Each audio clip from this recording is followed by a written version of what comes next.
네, 성경 창세기 28장을 보겠습니다. 창세기 28장 1절부터 5절까지만을 제가 읽도록 하겠습니다.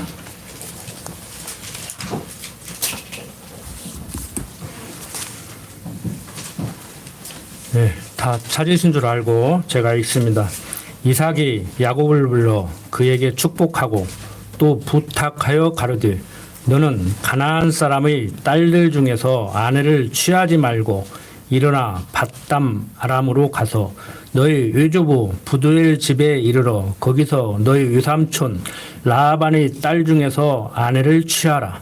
전능하신 하나님이 내게 복을 주어 너로 생육하고 번성케 하사 너로 여러 족속을 이루게 하시고 아브라함에게 허락하신 복을 내게 주시되 너와 함께 내 자손에게 주사 너로 하나님이 아브라함에게 주신 땅 곧 너희 우거하는 땅을 유업으로 받게 하시기를 원하노라. 이에 이삭이 야곱을 보내었더니 밧단 아람으로 가서 라반에게 이르렀으니 라반은 아람 사람 부두엘의 아들이요 야곱과 에서의 어미 리브가의 오라비더라. 자, 28장, 29장, 30장까지 내용을 오늘 전달하려고 하는데 시간이 1시간으로는 조금 부족할 것 같아요. 그래서 간략하게 요약을 해가면서 전달을 하려고 합니다. 방금 읽은 28장 1절부터 5절까지 내용을 보면은 이삭이 야곱을 불러서 축복하는 내용입니다. 그런데 지금 이 축복할 때가 시기가 언제냐면은 형 에서가 야곱을 죽이려고 하니까 어머니 리브가가 이 소리를 듣고 이 정보를 이제 입수를 한 거예요. 그래서 야곱을 자기 친정 동네로 이제 피신을 시키려고 하는 겁니다. 그런데 27장 46절 보면은 리브가가 이삭에게 얘기를 해요. 내가 햇사람의 딸들을 인하여 나의 생명을 싫어하거늘. 그러니까 에서가 햇사람의 딸들을 아내로 취했잖아요. 그러니까 큰아들 결혼한 게 마음에 안 드는 거야. 그래서 사랑하는 야곱만큼은 그렇게 결혼을 시키지 않아야겠다고 지금 얘기를 하는 거예요. 그래서 야곱이 만일 이 땅의 딸들 곧 그들과 같은 햇사람의 딸들 중에서 아내를 취하면 나의 생명이 내게 무슨 재미가 있으리요. 살아도 사는 것 같지 않고 사는 재미가 없을 것 같다는 얘기죠. 그래서 이제 이삭이 야곱을 불러서 축복을 하는 겁니다. 그러니까 아브라함에게 했던 축복, 그 아브라함의 축복이 이삭에게 계승되고 지금 그 이삭이 다시 아들 야곱에게 축복을 하는 형식을 취해서 하나님이 아브라함에게 한 언약이 이삭에게 계승되고 야곱에게 지금 계승되는 거예요. 이걸 항상 여러분들이 기억을 하고 계셔야 돼요. 과정적인 것에 자꾸 사람들은 관심을 두고 초점을 맞춰요. 그런데 과정을 무시하라는 얘기가 아니고 제가 강론할 때마다 기회 있으면 말씀드리잖아요. 그렇게 했기 때문에 그렇게 된 것이 아니고 그렇게 되게 하려고 그렇게 했다. 그러니까 하나님이 그렇게 되게 하려고 하면은 천하 없어도 막지 못한다. 자식이 말을 안 들어. 도시락 싸가지고 다니면서 너 죽고 나 죽자고 내가 너 때문에 못 살겠다고 해도 그거 못 말린다니까. 그게 딱 봐서 이거 말려서 들 일이 아니다 그러면 빨리 포기하셔야 돼. 그냥 그렇지 않아도 살기 힘든 인생인데 뭐 안 되는 걸 하나님이 지금 섭리하시고 그 마음을 주관하는데 그거 어떻게 하려고 그러냐고. 또 어떤 사람은 또 그래요. 나도 지금 하나님이 그렇게 주관하시니까 그런다고. 맞아요. 그 말도 틀린 말은 아니야. 근데 그것도 제가 할 말이지. 다른 집사님이 저 집사님은 왜 그런지 몰라. 목사님 설교 듣고도 그렇게 매 시간 듣고도 그렇게 도시락 싸가지고 다니면서 말려도 안 된다고 그렇게 다 들어서 알고 있으면서 왜 저러는지 몰라. 근데 제가 놔둬요. 그 양반도 지금 하나님이 너 죽고 나 죽고 한번 해보자고 지금 하는 거니까 내버려 둬. 해봐야 알지. 잘 몰라요. 들어서는 몰라요. 이건 제가 할 말이란 말. 그러는 당사자가 또 그걸 어설프게 들어가지고 써먹으면은 그러면 아들은 아들대로 어머니 설교 안 들었어. 말릴 생각 하지 말라고 그러면은 그 말도 맞잖아요. 그래서 여러분들이 좀 종합적으로 입체적으로 생각을 해야 돼요. 근데 큰 그림을 그리시라고 항상 큰 그림을 그려놓고 하나님께서 이렇게 언약한 대로 이루어 나가시는데 인간들은 자기 소행에 좋은 대로 그것까지라도 하나님의 형상을 닮아서 그 짓을 한단 말이에요. 그러니까 그렇게 했다고 해서 또 뭐 어떻게 되는 것도 아니야. 안 되는 것도 아니고. 그러니까 그 과정을 통해서 우리가 하나님을 배워간단 말이에요. 결론은 우리는 다 이미 알고 공부를 하는 거예요. 결론은 알고 공부하는 거예요. 그러니까 어떻게 보면 인생이 참 재미없을 수도 있어요. 모르고 해야 되는데 그렇게 되게 하려고 막 해야 되는데 나중에 우리는 그래도 한 가지 안 되는 줄 알면서 내가 왜 그랬을까 이런 소리는 않게 되지. 그건 미련한 짓이거든요. 그거 안 되는 줄 알면서 내가 왜 그랬을까. 근데 우리는 그건 후유잖아요. 근데 우리는 그런 후유는 해서는 안 되죠. 하나님께서 나에게 가르쳐서 머리로는 알았는데 바울이 하는 얘기잖아요. 육신이 연약해서 내가 또 미련한 짓을 했구나. 야, 귀로만 들었던 하나님 경험을 해서 이제 눈으로 보게 되고 나로 하여금 확신을 갖게 만드는구나. 지난 시간에 말씀드렸지만 내가 경험했으니까 아들아 너는 그런 어리석은 경험하지 말라. 그건 부모로서 할 수 있는 얘기지만 그 아들도 결국에 또 해봐야 알아. 또 해봐야 알아. 그래서 우리가 그것을 이제 신학교에서는 험증이라고 해서 이렇게 가르쳐요. 하나님은 성경을 글로 읽어서 다 할 수 있는 게 아니고 삶을 허락한 7, 80년을 살게 하면서 경험을 하게 해서 또 알게 한다. 그래서 이제 우리가 강론 시간에는 그걸 이제 경험하게 해서 연단을 시킨다. 그렇게 얘기를 하죠. 그걸 경건의 연습이라고 그래요. 경건의 연습. 그러니까 나는 하나님 있는데 그 삼박자 축복, 오중주 복음을 들은 사람들은 그냥 다 범사에 잘 되는데 나는 왜 그럴까 그러는데 지금 하나님이 하나님 가르치는 지금 훈련을 시키는 거란 말이에요. 그 때로는 징계도 있고. 근데 징계는 맞는 것이 그것 자체는 잘못해서 맞으니까 나쁜 거지만 전체적으로 볼 때는 사랑의 표현이니까 그것까지라도 좋지요. 그러니까 육신적인 부모한테 회초리를 맞아가면서도 좀 지혜로운 사람들은 그랬다고 하잖아요. 저도 들은 얘기지만 막 내가 아무리 잘못했어도 그렇지 세대만 맞으면 되지 왜 5대 때려? 그건 너무한 거야 이러고 아버지를 원망하는 것이 아니고 그 유교적인 가르침 속에서도 옛날에는 좀 따끔따끔 했는데 힘이 없네? 우리 아버지가 많이 늙었구만 이러고 오히려 세대만 때리면 되지 왜 5대 때리가 아니고 우리 아버지 힘이 약해졌구나 이렇게 깨달았다고 그러잖아요. 그러니까 우리 성경 공부 잘못하면 하나님의 사랑을 잘못 깨달으면 유교적인 문화 속에서 아버지의 사랑을 깨닫고 아버지 회초리 손 힘이 약해졌구나라고 깨닫는 것보다도 못한 그런 하나님의 사랑을 깨달을 수가 있단 말이에요. 그러니까 우리는 수준이 훨씬 높은 거예요. 평균 수준에서 높은 거예요. 세상 사람들은 평균 수준에서 낮은 거고. 그러니까 요즘은 예를 들어서 공무원들이 자기 일 업무 그냥 했는데도 잘했다고 상 주잖아요. 그 평균에서 높아야 상을 주는 거 아닙니까? 근데 평균하면 상 줘. 그러니까 사람들이 얼마나 질적으로 이렇게 낮게 사는가 하는 것을 알 수가 있는 거예요, 우리가. 근데 우리는 이미 큰 상급을 받은 사람들이기 때문에 세상적인 상이야 뭐 받으면 좋고 안 받아도 그만이고 성실하게 살다 보면 상도 받게 되는 것이고 막 상 받으려고 하면 스트레스 받습니다. 우리 공직에 있는 분들 막 상 받으려고 일하지 마세요. 그냥 하나님 앞에서 주어진 직분 감당하고 교회 안에서 집사로서 재직으로서 직분 감당하듯이 그렇게 살면 되는 거예요. 자, 이삭이 이제 야곱을 불러서 이렇게 축복을 하죠. 그런데 뭐라고 축복을 해요? 전능하신 하나님이 내게 복을 주어 너로 생육하고 번성케 하사 너로 여러 족속을 이루게 하시고 아브라함에게 허락하신 복을 내게 주시되 너와 나와 함께 내 자손에게 주사 너로 하나님이 아브라함에게 주신 땅 곧 너희 우구하는 땅을 유업으로 받게 하시기를 원한다고 얘기를 합니다. 그리고 이제 유갓집 동네로 이제 가게 되는 거예요. 이삭도 그렇게 리브가를 맞아들였잖아요. 그러니까 어떻게 보면 근친 결혼하는 거예요. 자, 6절 보면은 에서가 본즉 이삭이 야곱에게 축복하고 그를 밧단 아람으로 보내어 거기서 아내를 취하게 하였고 또 그에게 축복하고 명하기를 너는 가나안 사람의 딸들 중에서 아내를 취하지 말라 하였고 또 야곱이 부모의 명을 조차 받단 아람으로 갔으며 에서가 또 본즉 가나안 사람의 딸들이 그 아비 이삭을 기쁘게 못하는지라 이에 에서가 이스마엘에게 가서 그 본처들 외에 아브라함의 아들 이스마엘의 딸이요 느바스의 누이인 마할랏을 아내로 취하였더라. 그 아버지 눈에 들려고 하는 짓이 그러니까 우리도 그러잖아요. 다 잘하려고 하고 부모 마음에 들게 하려고 하고 인정받으려고 하는데 이렇게 하나님이 거기다 몰아넣은 이 버린 에서는 하는 짓마다 마음에 안 드는 짓만 골라서 하는 거예요. 자, 우리는 에서와 같은 사람이 아니라 야곱과 같은 사람이죠.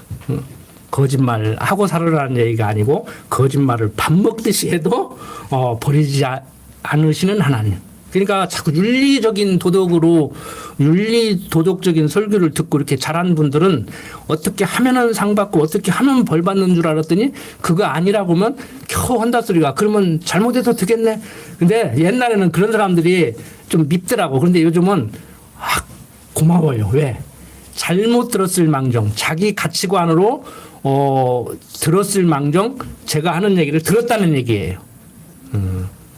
그런데 조금 더 공부를 하다가 보면은 이제 잘못해도 되겠는가 아니고 여러분들 한번 대답은 다 하실 수 있을 거예요. 자, 잘하면은 상 주고 못하면 때리는 부모보다 잘못했음에도 불구하고 지난 시간에 말씀드린 대로 오늘 피자 한 판 사주기로 했기 때문에 40점, 30점을 받아와도 피자 한 판 사주면은 이제 공부 잘 할 필요가 없어요. 아니면 더 잘해야겠다는 마음을 가져야 돼요.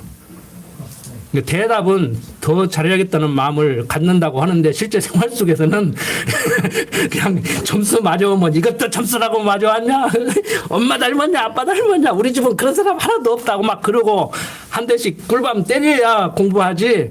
아이고 우리 새끼 역시 나 닮아서 수학은 빵점 맞았구나. 그러면은 공부 안 할까 봐 점점 끙끙한단 말이에요.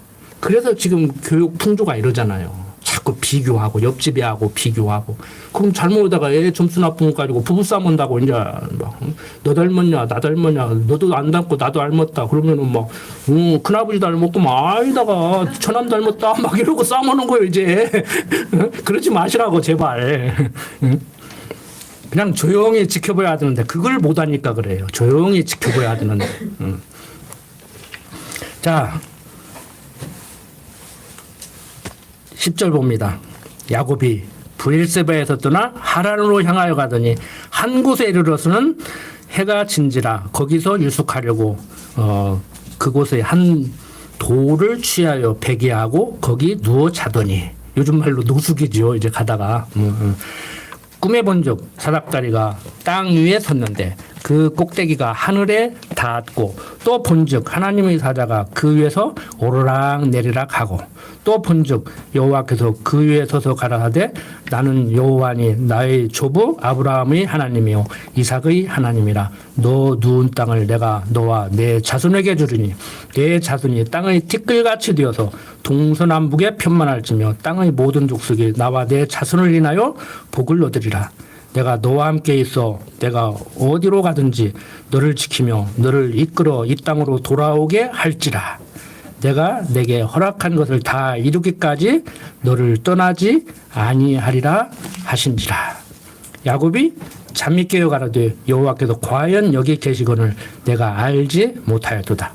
이에 두려워하여 가로되 두렵도다 이곳이요 다른 것이 아니라 이는 하나님의 전이요 이는 하늘의 문이로다 하고 야곱이 아침에 일찍 일어나 베개하였던 돌을 가져 기둥으로 세우고 그 위에 기름을 붓고 그곳 이름을 베들이라 하였더라. 이 성의 본 이름은 유수더라. 야곱이 소원하여 가로되 하나님이 나와 함께 계시사 내가 가는 이 길에서 나를 지키시고 먹을 양식과 입을 옷을 주사 나로 평안히 아비주로 돌아가게 하시오면 여호와께서 나의 하나님이 되실 것이요 내가 기둥으로 세운 이 돌이 하나님의 전이 될 것이요 하나님께서 내게 주신 모든 것에서 10분의 1을 내가 반드시 하나님께 드리겠나이다 하였더라. 큰 흐름을 읽지 못하면은 문단을 읽지 못하고 문장을 읽는다든지 한 절만을 보면은 지금 야곱이 서원한다고 이렇게 소제목을 다뤄놨는데 야곱이 지금 하나님 앞에 나로 평안히 아비 집으로 돌아오게 하시면 여호와께서 나의 하나님이 되실 것이요 내가 기둥을 세운 이 돌이 하나님의 전이 될 것이요 하나님께서 내게 주신 모든 것에서 10분의 1을 내가 반드시 하나님께 드리겠나이다 라고 이렇게 얘기를 해요. 그러면 하나님이 안 들어주면은 어떻게 되는 거예요? 그러니까 이 야곱의 기도는 이렇게 기도했기 때문에 하나님이 들어준 것이 아니고 하나님이 이미 약속한 것을 근거로 하나님의 뜻을 구했잖아요. 그러니까 우리가 기도는 내 뜻을 구하는 것이 아니고 하나님의 뜻을 구하는 거라고 그렇게 쉽게 목사님들이 가르치시잖아요. 그런데 엄격히 얘기해서 내 뜻을 구하다가 보니까 내 뜻을 구하는 것이 아니고 하나님의 뜻을 구하는 건데 하나님의 뜻을 알아야 구하든지 말든지 하지. 근데 하나님의 뜻은 뭐예요? 세상은 네가 다스려가고 네 맘대로 되는 것이 아니고 세상은 내가 만들어 놓고 너까지라도 내가 주관해서 나를 가르치려고 하는 거다. 그러니까 지금 세상은 내가 섭리하고 있다. 그러니까 하나님의 뜻을 구한다는 말을 조금 더 신학적으로 깊이 있게 표현을 하면은 하나님의 뜻이 이 땅에 이루어지기를 기도하는 거예요. 내가 무엇을 하고 싶은데 하나님 내가 하고 싶은 대로 세상을 그렇게 움직여 주십시오 하는 것이 육신적인 기도고 하나님의 뜻을 구한다는 얘기는 하나님의 뜻이 오늘 비 오게 하는 것과 비 안 오게 하는 것과 이렇게 생각해서 하나님 뜻이 오늘 비 안 오게 하는 거예요. 그러면 비 안 오게 해주십시오. 이렇게 구한다는 의미가 아니고 하나님의 뜻이 이 땅에 이루어지기를. 그러니까 엄격히 얘기해서 우산장사는 비 오게 해달라고 기도할 것이고 기존 그 육신적인 기도는 집신장사는 비 안 오게 해달라고 기도할 거란 말을. 그러면 우리는 하나님의 뜻을 구하는 입장이니까 어떻게 기도하겠어요? 하나님 오늘 비 오게 하기로 작정하셨으면 비 오게 하시고 비 하시고 작정했으면 비 안 오게 하십시오. 그거 뭐 하나마나 100% 다 이루어지지. 안 그래요? 하나님 뜻대로 하십시오. 내 뜻대로만 하옵시고 아버지 뜻대로 하시옵소서. 누가 가르쳐준 기도예요? 주님이 마지막 골고다 언덕에서 기도하신 거잖아요. 내 뜻대로만 하옵시고 아버지 뜻대로 하십시오. 이게 기도란 말이에요. 응? 막 기도를 못하겠다고 나는 기도 못하겠다고 하는 사람들 만나면 반가워요. 아 들었구나. 내가 가르친 거 들었구나. 근데 제대로 하시라고. 내 뜻이 이루어지게 하지 마시고 하나님의 뜻이 이루어지게 하려고. 그러니까 여러분들이 기도하실 때 곽 목사 성령의 역사 가운데 성경 똑바로 가르치게 오늘 해달라. 그 기도 100% 듣죠. 하나님이 이 땅에 저를 태어나게 하고 군옥교회 강대상에 세운 것은 성경 똑바로 가르치라고 세웠지. 여기서 뭐 어떤 소리 하라고 세운 거 아니잖아요. 그게도 응답이 되겠죠. 자, 자, 15절 다시 봅니다. 내가 너와 함께 있어. 내가 어디로 가든지 너를 지키며 너를 이끌어 이 땅으로 돌아오게 할지라. 내가 내게 허락한 것을 다 이루기까지 너를 떠나지 아니하리라 하신지라. 자, 이 말씀대로 하나님이 이제 섭리를 해 나가시는데 바로 그렇게 한다고 했으니까 그렇게 해달라는 의미의 기도예요. 그런데 전통적으로 어떤 기복적인 그런 가르침을 받고 성경을 읽다가 보면은 이제 20절부터 보세요. 야곱이 서원하여 가로되 그렇게 오해하게 좋게 써놨잖아요. 뭐 서원 기도한다고 그러잖아요. 그 의미의 서원이에요. 가로되 하나님이 나와 함께 계시사 내가 가는 이 길에서 나를 지키시고 먹을 양식과 입을 옷을 주사 나로 평안히 아비 집으로 돌아가게 하시오면 여호와께서 나의 하나님이 되실 것이요. 그래요? 그렇게 하면 하나님이 되고 그렇게 안 하면 하나님이 안 돼요. 그러다가 보니까 신학적으로 하나님이 있다고 생각하는 사람에게는 하나님이 있는 하나님이 되고 하나님이 없다고 생각하는 사람에게는 없는 하나님이 된다고 그런 거예요. 그러면 내 생각에 따라서 상대의 생각에 따라서 하나님이 있을 수도 있고 없을 수도 있냐고 지난 시간에 말씀드렸지만 그냥 하나님이 존재하시면 존재하시는 건데 없다고 생각하는 거예요. 그래서 이 학자들 말 삼는 것은요 완전 언어의 유희예요. 언어의 유희. 지난 시간에 말씀드렸잖아요. 하나님이 없는데 있다고 하면 그 사람이 바보 되는 것이고 하나님이 있는데 없다고 하면 그 사람이 바보 되는 것이고 하나님이 없다고 하는 사람들은 그냥 없는데 있다고 한다고 저 바보라고 그런다니까. 우리는 성경이 말하는 대로 있기 때문에 있다고 하니까 없는 사람들이 바보고 그러면 이제 뭐가 문제가 돼요? 이제 성경이 이제 문제가 되는 거예요. 그러니까 성경은 편집된 거다. 인간이 있었다. 성경 자체가 가짜인데 그걸 어떻게 믿냐? 너희들은 바보다. 우리는 바보예요. 세상적으로 바보라고 성경이 얘기잖아요. 어리석은 자들이라고. 응? 근데 뭐 그걸 우리가 이 땅에서 확증받기가 쉽지 않잖아요. 어떤 사람이 그러더라고. 천국이 실제 있다고 해도 죽은 다음에 가봐야 알지. 그럼 이제 있다고 온 사람은 역시 있구나 그러고 없다고 온 사람들은 있는데 내가 없다고 내 후이쳐봐요. 그러니까 성경대로 얘기하잖아요. 그래서 가서 우리 형제들한테 내가 없다고 부인하고 천국 못 가는데 가서 좀 얘기 좀 해달라고. 그건 걱정하지 마. 네가 가서 할 수 있는 일도 아니고 다 지금 하고 있어. 걱정하지 마. 너는 뭐 안 들어서 그랬냐? 그렇게 얘기했잖아. 그런데 안 듣고 이제 와서 후회해? 너 가서 얘기 못 한다. 기회를 줬으면 좋겠지만 미안하지만 너 못 가. 자, 서양 사람들이 이성이 18세기 계몽주의가 발달하면서 이성이 발달하면서 과학이 발전하면서 성경을 던져버렸어요. 그래서 지금 서양 기독교가 형식만 남고 있고 다 몰락해버린 거예요. 지금 한국이 그 단계 가고 있다고 지금. 그 단계 가고 있다고. 자, 여러분들은 세상이 어떻게 변한다고 하더라도 세상이 타락해서 하나님을 부인한다고 하더라도 성경이 하나님의 말씀임을 알고 이렇게 살아가는 거, 이게 감사한 일이죠.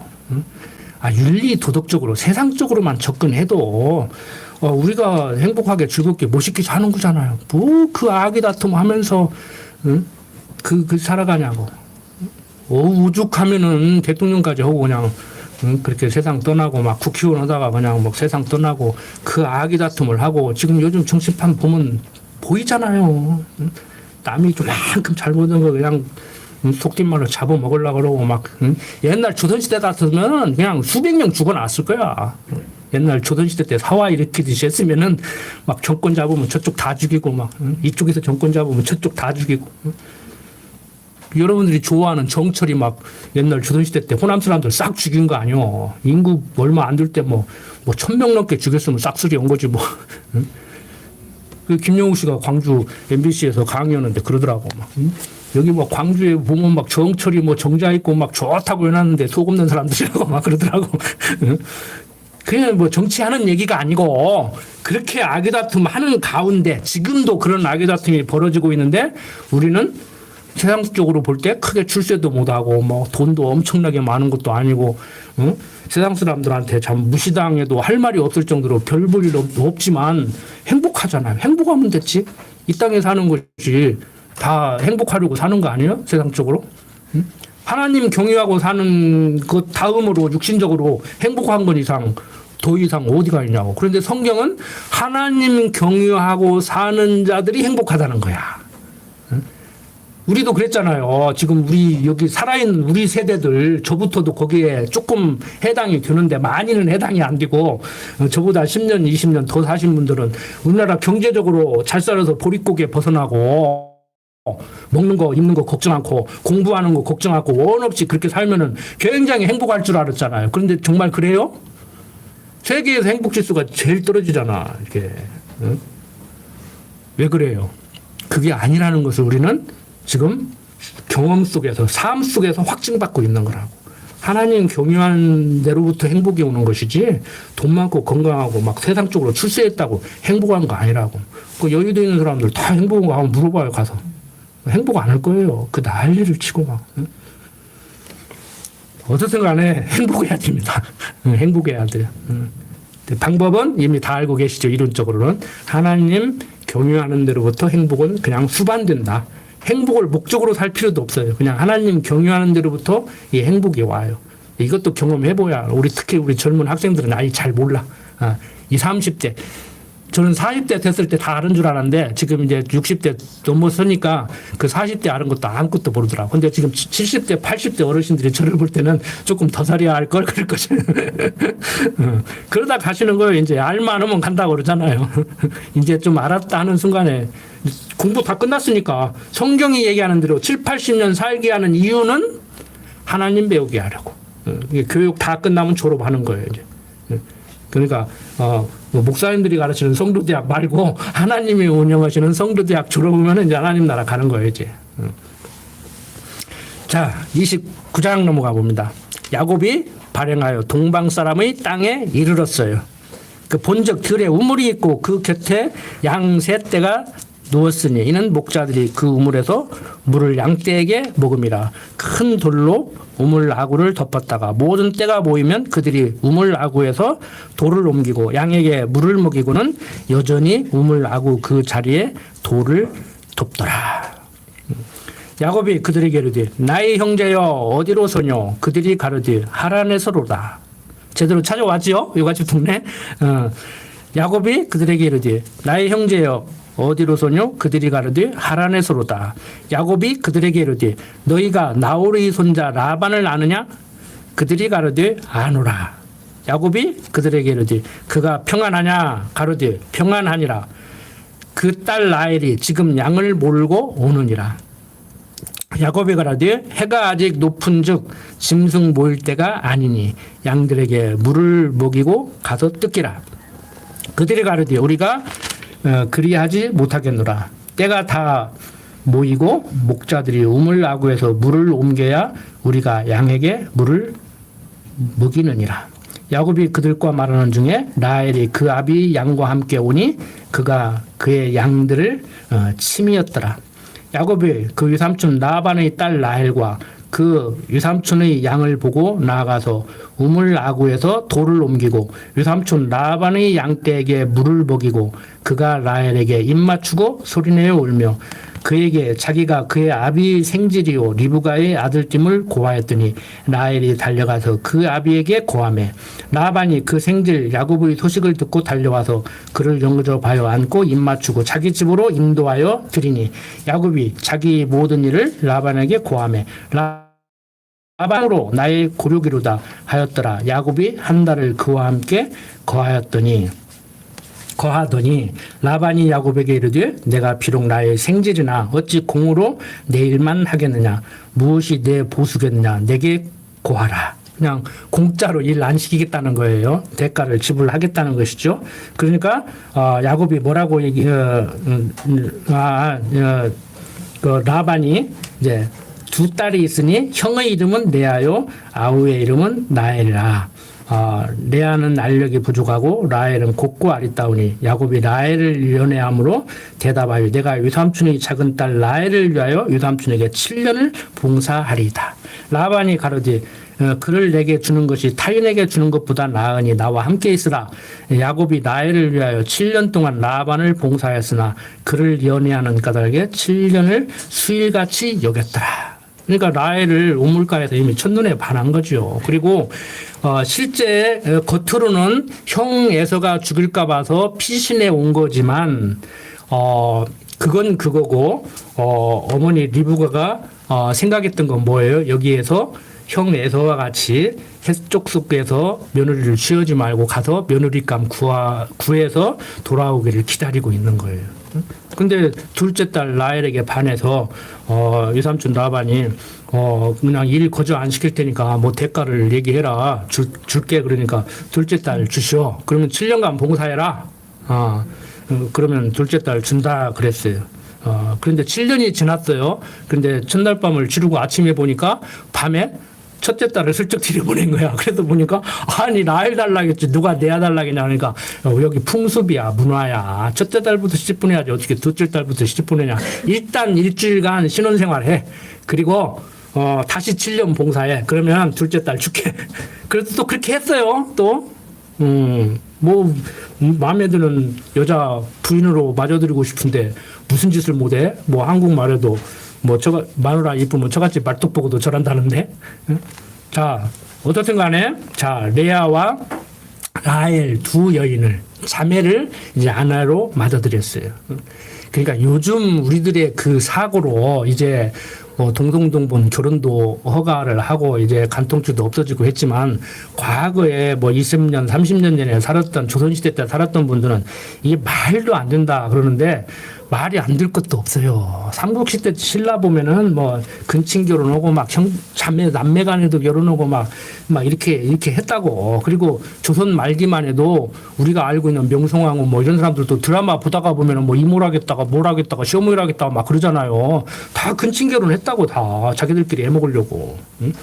요즘은 근친 결혼은 안 해도 그 끼리끼리 결혼하잖아요. 정치하는 사람들, 경제인들끼리 다 사돈의 팔촌이야. 뭐 야당 여당이 왜 이렇게 싸우는 것 같으면서도 안 변하는가 그런데 딱 보면은 다 그 동네가 그 동네야. 야당이나 안 변해요. 금방 이번에 뭐 180석으로 법 싹 고칠 것 같았죠. 내가 얘기 전에 안 변한다고. 자, 어떻든 간에 이렇게 라헬을 이제 얻었어. 근데 31절 보니까 여호와께서 레아에게 총이 없음을 보시고 그의 태를 여섰으나. 그러니까 야곱이 라헬을 사랑하기 때문에 레아는 사랑을 못 받는 거예요. 그러니까 또 하나님께서 또 세상적으로 볼 때 좀 공평하게 이렇게 해주는 거지. 레아는 아기를 낳게 해주고 라헬은 또 아기를 못 낳게 해주네. 너는 남편 사랑이나 실컷 받으라.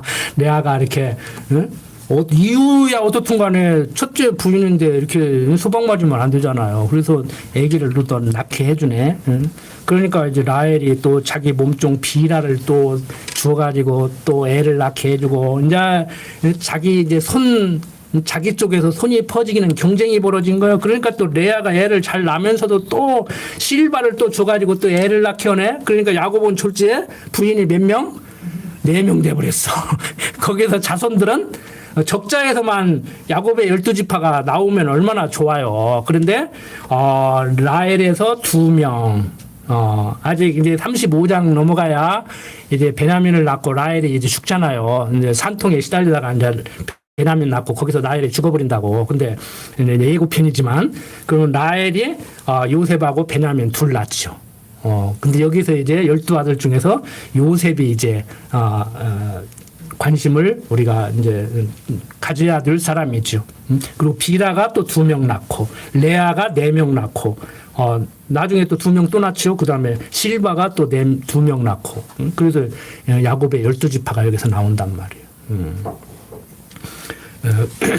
자, 어떻든 간에 세상적으로 바라보면은 야곱은 부인을 4명이나 거느리고 사는 아주 능력 있는 남자가 됐습니다.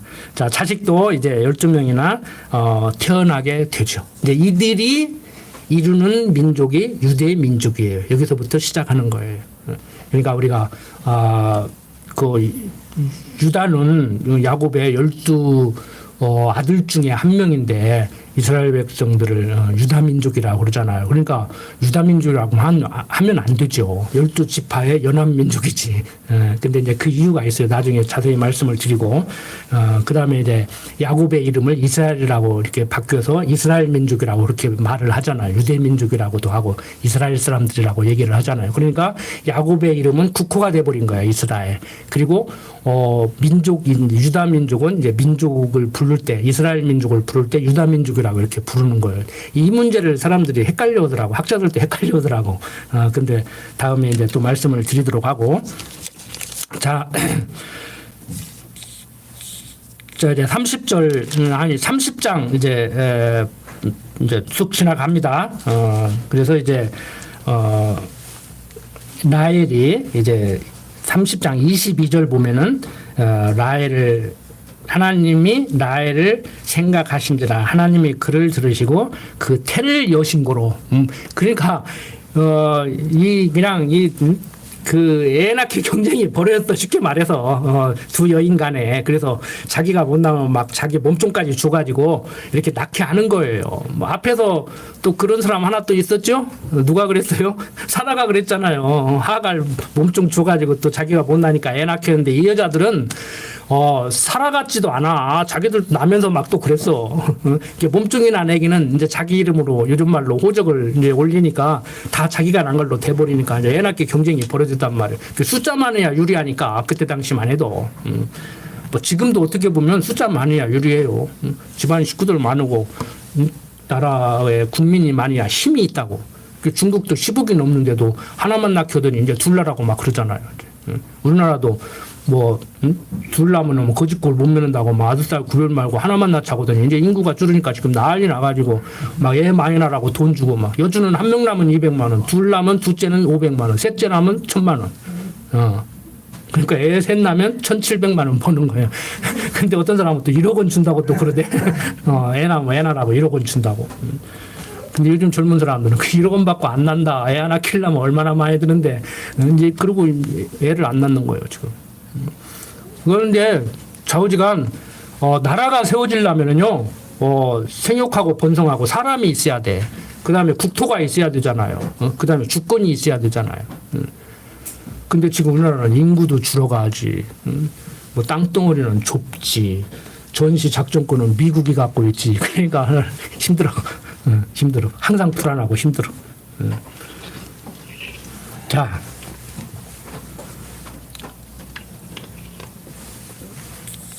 자, 그가 잉태하여 아들을 낳고 가로되 하나님이 나의 부끄러움을 씻으셨도다 하고 그 이름을 요셉이라 하니 여호와는 다시 다른 아들을 내게 더하시기를 원하노라 함이었더라. 그 나중에 이제 베냐민 나요.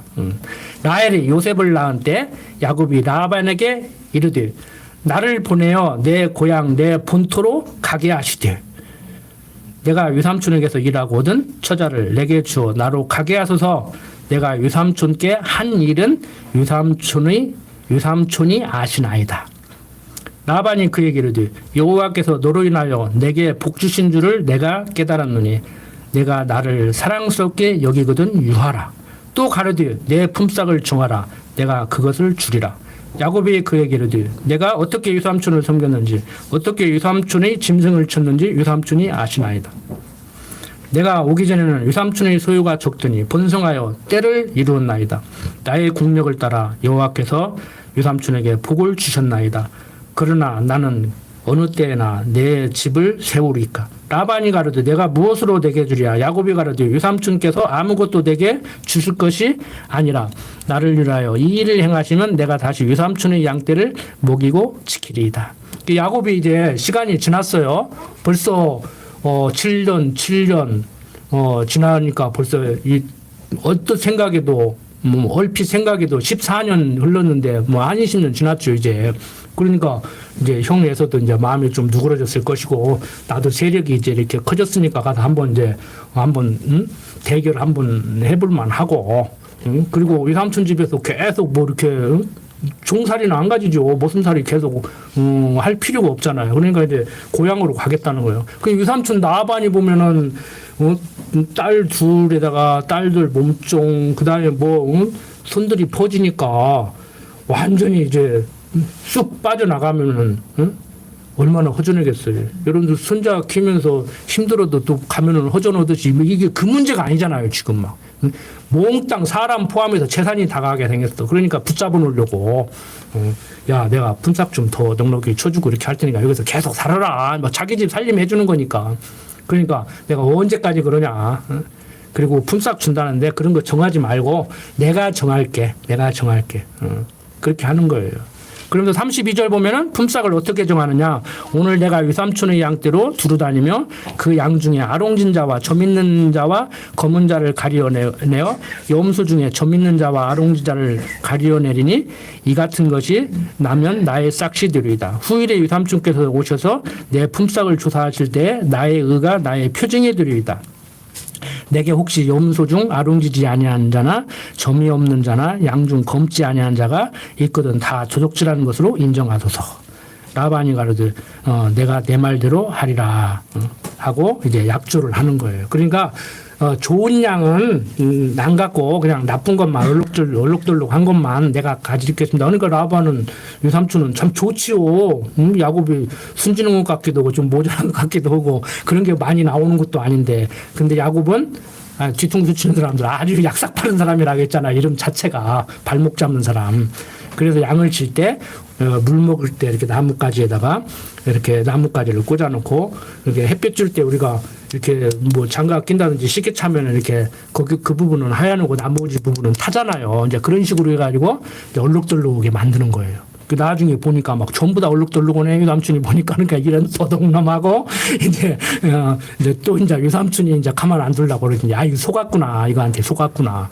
지금 뭐 얼룩덜룩하고 안 하고 그게 문제가 아니오. 이거 얼룩덜룩한 거 다 빼버리면 자기 것은 하나도 없고 다 얼룩이를 만들어 놔보는 거야. 야곱이 머리를 써가지고. 응?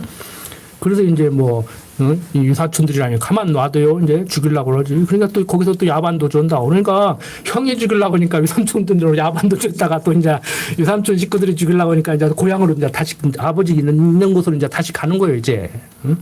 인간적으로 볼 때 우리는 어떻게 살아야 되는가라고 하나님 믿는 사람은 어떻게 살아야 돼야 하나님 백성 같이 사는가라고 질문을 던져놓고 성경을 보면 보여요, 안 보여요? 안 보이지. 그러니까 어떤 사람들이 이렇게 하지 말라고 써놓은 거다.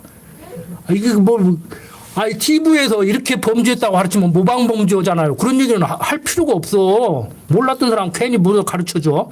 그냥 착하게 살아라고, 착하게 살아라고. 응? 거짓말하고, 이렇게 거짓말하면 안 된다. 이렇게 사기치면 안 된다. 그런 말을 뭐하러 하냐고. 응? 그냥 착하게 살아라고만 얘기해야지. 도덕적으로 가르치려면. 응? 지금 성경은 야곱은 어떻게를 했든지 간에 야곱의 행실은 어떻든지 간에 하나님은 당신이 언약한 대로 이루어 나간다. 이 얘기를 지금 계속 해주고 있는데도 불구하고 많은 사람들이 도덕적으로 접근을 하다가 보니까 헷갈린단 말이에요. 여러분들은 헷갈리시지 않으죠? 아직도 헷갈린 분은 다 끝나고 질문을 하세요. 도대체 이해가 안 간다. 성경에 이런 말도 있지 않느냐. 여기를 읽고는 너는 어떻게 가르칠래? 이렇게 질문을 하시라고. 자, 하나님께서 이렇게 섭리를 해 나가시는데 우리는 조금 전에 말씀드린 대로 윤리 도덕적으로 접근을 함으로 인해서 하나님의 섭리를 오해하기가 쉽단 말이에요. 그런데 이사야서 55장 8절부터 한번 구절 한번 보세요. 저는 뭐 이렇게 강론을 하면서 다른 성경은 되도록이면은 안 펼쳐보는데 뭐 이사야서를 다 얘기를 할 수는 없고 이사야서 55장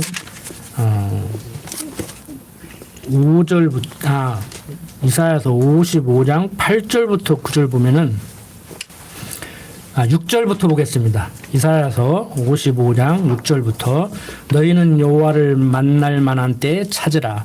가까이 계실 때에 그를 부르라.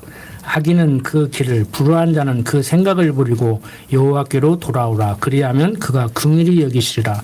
우리 하나님께로 나아오라. 그가 널리 용서하시리라. 여기도 좀 인간적으로 읽으면은 오해하기 쉽게 써놨는데 저는 어디에 줄을 쳤느냐면은 여호와의 말씀에 내 생각은 너희 생각과 다르며 내 길은 너희 길과 달라서 하늘이 땅보다 높음 같이 내 길은 너희 길보다 높으며 내 생각은 너희 생각보다 높으니라고 말씀을 해요. 그러니까 요즘 우리들의 이 신앙생활하고 연결지어서 제가 재해석을 한다고 하면은 너희는 여호와를 만날 때 찾으라. 가까이 계실 때 그를 부르라고 하는 얘기는 어떤 분들에게 이렇게 사용을 하면 좋느냐 하면은 이제 뭐 인생 그만큼 사시고 경험하셨으면은 하나님에 대해서도 좀 한번 알아보시고 뭐 한번 기독교에 대해서 관심 좀 가져보세요. 저는 이렇게 얘기를 하거든요. 친구들한테. 그러면 나 술 담배도 못 끊었어. 그러면 제가 그럴 때 지금이 만날 만한 때야. 그리고 당신은 성경을 모르고 성경이 말하는 하나님을 모르기 때문에 아직 술, 담배를 못 끊어서 교회 못 간다고 하는데 그건 자기 생각이야. 그런 사람이 가는 곳이 교회야. 자네 건강한데 회사 취직하려고 건강진단서 건강에 이상 없다는 거 확인하려고 가면은 갈 수도 있겠지만 일반적으로 건강진단서 끊으려고 병원 가는 게 아니고 병원 가는 사람들은 아프니까 가는 것이지. 성경은 말하고 있어. 건강한 사람에게는 의원이 쓸데없는 것 같이 그리스도에게는 병든 자, 죄인된 자가 필요한 것이지. 당신 의인이라고 하면 당신 의로 천국 갈 수 있다고 하면은 예수 만날 필요도 없고 뭐 하나님 알아볼 필요도 없어. 당신 같은 사람, 술, 담배도 아직 못 끊고 있는 사람, 거짓말을 밥 먹듯이 하는 사람 사기쳐가지고 교도소 한 번씩 갔다 온 사람들, 이런 사람들이 진짜 필요한 거야. 걱정 말고 와. 술 못 끊었어? 지난번에 말씀드렸죠. 농담이라 저는 그렇게 얘기해요. 날마다 소주 한 병 사줄게. 그러면 이제 웃으면서 친구들이, 에이, 목사가 그런 말을 해. 아니야, 진담이야. 예배당 한 번 참석 올 때마다 담배 안 가보고 소주 한 병 사줄게 와. 그게 내 심정이야.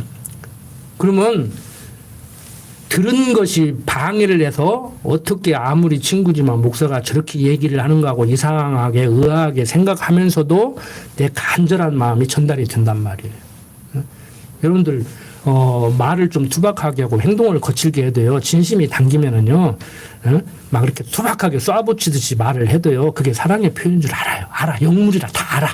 근데 아무리 달콤하게 부드럽게 얘기를 하고 막 좋은 선물 사주고 해도요. 속마음이 시커우면은 다 느낀다고. 영물이기 때문에. 그러니까 여러분들 진심으로 이렇게 대화를 하고 진심으로 행동을 하고 하면은 다 통한다고 사람들이. 영물이기 때문에. 자, 하나님의 생각은 우리의 생각과 전혀 다릅니다. 항상 시간 날 때마다 제가 강조르지만 정하신 뜻대로 하나님께서 우리를 흥하게도 하고 망하게도 합니다. 이 땅에서 일어나는 일, 나에게 닥치는 어려움이나 형통함이나 아무것도 필요 없는 것은 하나도 없어요. 그 하나님도 부인하는 니체 같은 사람도 그런 말을 하더라고. 이 땅에서 필요 없는 것은 아무것도 없다고. 다 필요해요. 그 사람도 어렴풋이 뭔가 알으니까 그런 소리를, 철학자니까 그런 소리를 하거든요. 우리는 그런데 우리가 생각할 때 나쁜 일은 안 일어났으면 좋겠고 좋은 일은 일어났으면 좋겠죠. 저도 그렇게 생각해요. 솔직한 얘기로. 코로나 안 걸리고 싶지, 걸리고 싶은 사람이 어디가 있어요. 저도 얼마나 조심하는데. 근데 우리가 다 흥하려고 흥할 짓 한다고 생각하고 이것은 흥할 짓이라고 하지, 이건 내가 지금 망하려고 나는 작정하고 하는 사람이 어디가 있냐고. 장사를 하든지 뭘 하든지. 그런데 하나님이 흥하게 하시려고 흥할 짓 하게 하시고 망하게 하시려고 망할 짓 하게 한다는 거예요. 근데 이걸 이제 놓치면은 이제 저부터도 그렇지. 그럴 줄 알았어. 몰랐어? 눈에 뻔히 보이던데 뭐. 그러더니 결국에 이렇게 됐잖아. 이런 소리가 아주 합당한 얘기 같은데요. 성경이 말하는 하나님에 대해서 순간적으로 잊어버리고 하는 소리예요. 교만할 때는 내가 누구냐, 나나니까 하지. 다른 사람 같으면 그거 못 참았을걸? 나나니까 참았지. 이거 나나니까 이거 해냈지. 다른 사람들 같으면 지명이 나보다 낮아가지고 못해. 내가 머리가 좋잖아. 저도 지금도 해요. 순간순간 성질 나면은 막 성질 나면 뭐 앞뒤 안 보이니까 막. 그런데 하고 보면은 괜히 쑥스럽고 아이고 또 내 정신 아니었구나 하고 빨리 돌이키죠. 예, 그게 우리들의 이제 가능성이죠. 돌이킬 수 있잖아요. 해석이 되잖아요. 여러분들 이제 다음 주부터 이제 코로나 이제 내일부터죠. 공식적으로 이제 코로나 뭐 사회적 거리두기 해제하고 교회에서도 이제 100% 모이고. 뭐 지난주에 보니까 벌써 부활절 행사 다른 교회들은 난리 법석을 하고 있더라고 이미. 예, 우리는 그래도 정부 시책에 성실하게 따르고 있는데 벌써 우리도 몇 주 전에 뭐 다 나오십시오 뭐 했잖아요. 그래도 여러분들이 조심조심하고 하는데 저도 지금도 조심조심해요. 엊그저께도 PCR 검사 또 했어요. 가서 해오라고 하니까 백신 안 맞았다고 2주마다 한 번씩 지금도 앞으로도 하라고 하니까 문제는 지금 이제 뭐 일상생활화 돼가지고. 그런데 이번 계기로 저는 그걸 깨달았어요. 철만 되면 감기 오고 면역력이 떨어져서 옛날 젊었을 때 같지 않고 남들 걸리면은 교인들 중에서 한 명만 걸리면 나 감기 바로 걸려버리고 조심한다고 해도 그랬는데 마스크 쓰니까 이렇게 좋구나. 그래서 계속 저는 마스크 쓰고 다니려고. 강의하는 시간에 마스크 쓰지 마세요 하기 전에는 계속 쓰고 다니려고. 좋잖아요. 그 좋을 건 좋고 나쁠 건 나쁘고. 그래서 우리가 이제 식사하는 문화도 좀 바뀌고 이제 많이 문화가 바뀔 것 같아요. 그런데 뭐 그런 말씀을 드리려고 하는 것이 아니고 오늘 총체적으로 한번 정리를 하면 네, 오늘 네, 한번 보세요. 자, 지금 백신 때문에 시끌시끌하고 이제 내일부터는 이제 이런 얘기도 이제 사그라들겠죠. 시간이 지나다 보면은. 자, 백신 맞아서 부작용으로 죽었어. 막 극단적으로 죽는 사람, 죽었다는 사람 있잖아요. 자, 백신 맞아서 죽었어요. 안 맞았으면 안 죽어요? 안 맞았으면 안 죽을 수도 있어. 그런데 백신 안 맞았어도 심장마비나 다른 걸로 밥 먹다가 찹쌀떡이 걸려서 죽을 수도 있는 거야. 그러니까 백신 맞았기 때문에 죽었다는 말도 말이 되고, 백신 안 맞아도 다른 걸로 죽는다고 해도 말이 돼. 과정적으로. 자, 그런데 조금 더 넓혀봐요, 범위를. 범위를 좀 넓혀봐. 이건 지금 백신 맞았냐 안 맞았냐만 얘기를 하는 거야. 자, 부작용 생길까 봐서 안 맞았어. 저같이 어렸을 때부터 무슨 백신이든지 맞으면은 그냥 안 맞고 걸린 것보다 더 부대끼니까 안 맞은 사람도 있어. 자, 이 사람이 만약에 맞았으면은 죽을 수도 있어요. 근데 임상실험을 안 해봤으니까 맞아도 안 죽을 수도 있어. 그러니까 과정적으로 볼 때는 세상 사람들은, 의사들은 이 얘기만 하잖아요. 맞았기 때문에 부작용으로 죽었다. 안 맞았으면 안 죽었다. 그런데 우리는, 자, 백신 안 맞아도 죽을 사람은 다른 걸로라도 죽는다. 한 이틀 더 살을는지는 모르지만. 그러니까 맞았기 때문에 죽었다, 부작용이다. 그 사람은 안 맞았으면 안 죽었다. 그 말 돼요. 근데 안 맞아도 다른 걸로라도 죽는다. 그건 좀 범위를 좀 넓힌 것이죠. 그러니까 하나님께서 안 죽게 하려고, 자, 백신 맞는 사람도 코로나 걸려서 죽을까 봐서 맞은 거야. 백신 안 맞는 사람도 부작용 생겨서 죽을까 봐서 안 맞는 거야. 그러니까 백신 맞으면은 부작용으로 죽을 수 있는 사람들이 의사가 볼 때 안 맞아서 안 죽었을 수도 있어. 그런데 백신 아니라 천하 없는 것을 맞아도 죽을 사람은 백신 맞아도 죽고 안 맞아도 죽어. 무슨 말인지 알겠죠? 그 세상 사람들은 이것만 가지고 얘기를 한다고. 그러니까 세상 사람들하고 얘기하면 백신 맞았기 때문에 부작용으로 죽었다는 말도 맞고, 백신 안 맞아도 부작용이 안 나서 안 죽었다는 말도 맞고, 백신 안 맞아서 코로나 걸려서 죽었다는 말도 맞고. 그러니까 의사들이 지금 뭐가 문제냐, 백신도 안 맞고 코로나도 안 걸리고, 어떤 사람은 백신 안 맞고 코로나도 걸렸는데 별 증세도 없고, 그 이상하다 이거야. 납득이 잘 안 가. 과학적으로 어떻게 설명할 거야? 지금까지 백신 맞더라, 안 맞으면 중증으로 간다, 잘못 오면 죽는다, 그래서 다 맞으라고, 지금도 맞으라고 하는데 백신도 안 맞고 걸렸는데 증세도 없고, 그런가? 저건 뭐 슈퍼 면역자다, 그러는 거예요 이제. 무슨 얘기인지 알겠죠? 그러니까 맞으라 맞지 말라가 아니고, 어차피 인간은 자기가 가지고 있는 정보로 자기 좋은 대로 하는 거예요. 맞는 사람도 오래 살려고 맞고, 안 맞는 사람도 오래 살려고 안 맞는 거라니까. 그러니까 맞았기 때문에 안 죽었다, 오래 살았다, 안 맞았기 때문에 오래 살았다, 이런 얘기 함부로 하지 말라고. 그냥 알아서 해, 알아서. 나는 그냥 걸릴까 봐도, 부작용할까 봐도 안 맞는 것도 아니요. 그냥 꿀분만 쐬도 막 부대끼니까 그냥 안 맞아버리는 거예요, 그냥. 걸려서 죽고 말지. 죽는 것이 두려워서 뭐 안 맞고 하는 건 아니에요, 저는. 진짜 뭐 어떤 분이 그러더라고. 진짜 죽어도 괜찮아. 난 진짜 죽어도 괜찮아. 그 집에서도 물어봐. 나 필요 없으면 얘기해, 갈게. 그래. 가지 말라고 나 가라는 사람 하나도 없어. 지금까지 저를 아는 사람 중에는 조금 더 살으라고 그러지, 아니 빨리 너까지 가버리라, 그런 사람 없어요. 왜 나만 그렇게 살아야 돼요? 여러분들도 돌아가시면은 악한 사람 갔어, 저런 사람은 좀 더 살아야 돼, 이런 소리들이 할 거 아니야. 저것은 어떤 귀신이 잡아가지도 아니오, 막 그러고 막 죽은 다음에도 10년 20년에도 막 그 사람 말이야, 아이고 저 징글징글한 사람. 그런 소리 듣지 말라고. 하나님 앞에서 살고 죽는 건 하나님께서 정하셨다.